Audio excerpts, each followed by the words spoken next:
It is here in Luxembourg at the Court of Justice of the European Union that Donald Tusk's government believes decisions on how the Polish justice system is to function are to be made. The case before the court concerned a preliminary question from the Poznan District Court, which asked about the status of a judge appointed by the National Council of the Judiciary after 2018. The Polish court asked whether the appointment of judges at the request of the National Council of the Judiciary, whose legality is being challenged by the 13th December coalition, was lawful. This is a very important issue in the context of the general debate on the status of judges appointed by the National Judicial Council after 2018. Their current number is over 3,000, and therefore the answer to today's question will be very important for the functioning of the judiciary in Poland in the coming years.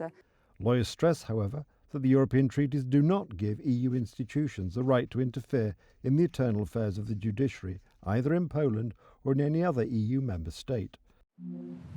The government in Warsaw simply supports the idea that it is for EU bodies to decide on matters reserved exclusively for Polish national bodies, even if they have not been delegated in the EU treaties.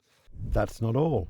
The Tusk government's plenipotentiary at the Court of Justice of the European Union is Barbara Grabowska-Moros, Director of the Rule of Law Clinic at the Institute for Democracy at the Central European University, an institution funded by billionaire George Soros.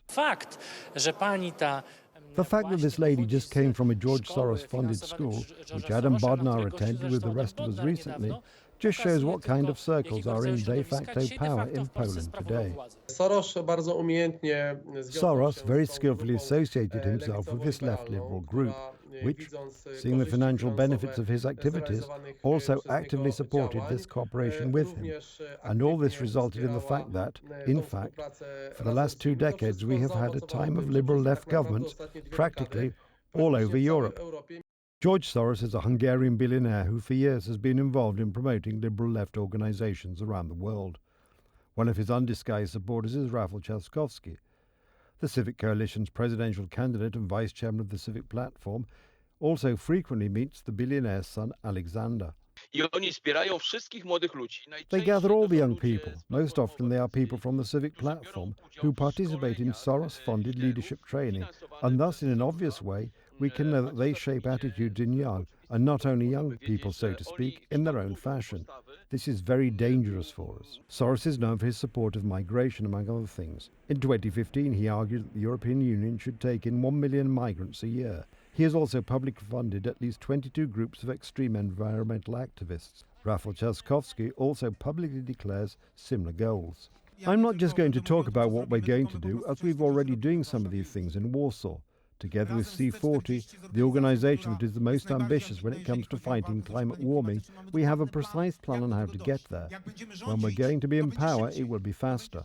The problem, according to experts, is that mass migration or radical environmental restrictions are only a means to the real end of Soros-backed leftist liberals. These are organised actions that have been prepared in order to take power in individual European countries and to influence how specific actions will be implemented later. They will no longer be nation states. There will be no possibility for societies to feel this local, national or even national identity of their own. Such plans are opposed by the right wing, not only the one in Poland but also overseas. George Soros's activities have been repeatedly criticized by United States President-elect Donald Trump, among others.